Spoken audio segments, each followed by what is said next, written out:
السلام علیکم ورحمۃ اللہ وبرکاتہ اعوذ باللہ من الشیطان الرجیم بسم اللہ الرحمن الرحیم رب اشرح لی صدری ویسر لی امری واحلل عقدۃ من لسانی یفقہوا قولی۔ آج میں آپ کو بتاؤں گا کہ اگر آپ خواب کے اندر آلو دیکھتے ہیں تو اس کی تعبیر کیا ہوگی۔ آلو سرخ رنگ کا ہے، زرد رنگ کا ہے، یا آلو کو کچھ ہوا ہے، آلو خراب ہے، یا اس کو کوئی ٹک لگا ہوا ہے، کٹا ہوا ہے، تو اس کی تعبیر کیا بنے گی آپ کو میں ساری تفسیر سے بتاؤں گا۔ اس کی تعبیر آپ نے توجہ کے ساتھ اس کو دیکھنا ہے، سننا ہے، سمجھنا ہے، آپ کو اس کا بہت زیادہ فائدہ ہوگا اور آپ کو اپنی تعبیر جو آلو خواب میں دیکھنے کی ہے وہ آپ کو مل جائے گی۔ حضرت ابن سیرین رحمۃ اللہ علیہ نے فرمایا ہے کہ اگر کوئی شخص خواب میں آلو سرخ یا سیاہ اپنے وقت پر دیکھے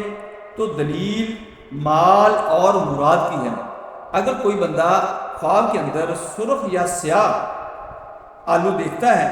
تو اس کی تعبیر یہ ہے کہ اس کو مال ملے گا، بہت زیادہ منافع ہوگا، اور اس کی جو مراد ہے وہ کسی چیز کی چاہت رکھتا ہے، کسی چیز کی خواہش رکھتا ہے تو وہ اس کو ملے گی۔ اور آلو زرد بیماری کی دلیل ہے۔ اگر زرد آلو دیکھتا ہے تو یہ بیماری کی علامت ہے، بیمار ہوگا، یا اس کا کوئی رشتہ دار بیمار ہوگا، یا اس کا کوئی بہت پیارا بھائی بہن بیٹی بیٹا جو ہے وہ بیمار ہو سکتا ہے۔ اور اگر دیکھیں کہ آلو زرد یا سرخ یا سیاہ ہے اور ان کا مزہ شیریں ہے، خود لے یا کوئی اس کو دے اور کھائے تو دلیل ہے کہ اسی قدر مال اور مراد پائے گا۔ اگر کوئی آلو خریدتا ہے یا اس کو کوئی دیتا ہے اور اس کا مزہ جو ہے وہ میٹھا ہے، شیریں ہے، تو اس کی تعبیر یہ ہوگی کہ اس کو بہت زیادہ جتنی مٹھاس اس کو محسوس ہوگی اور جتنی مقدار آلووں کی ہوگی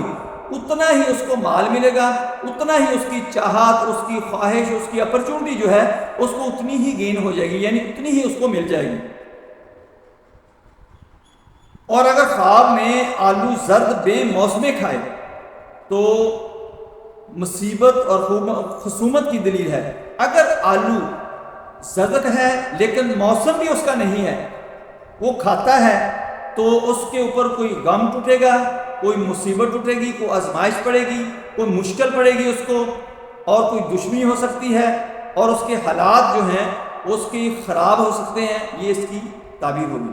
اور اگر ترش ہیں تو یہ اچھے ہیں۔ اگر آلو کا ذائقہ ترش ہے، آلو کھایا جاتا ہے اور محسوس کرتا ہے خواب دیکھنے والا کہ آلو کا ذائقہ ترش تھا، تو اس کی تعبیر جو ہے وہ بری نہیں ہے، اس کی تعبیر بھی اچھی ہے، اس کے لیے اچھا ہی ہوگا۔ السلام علیکم ورحمۃ اللہ وبرکاتہ۔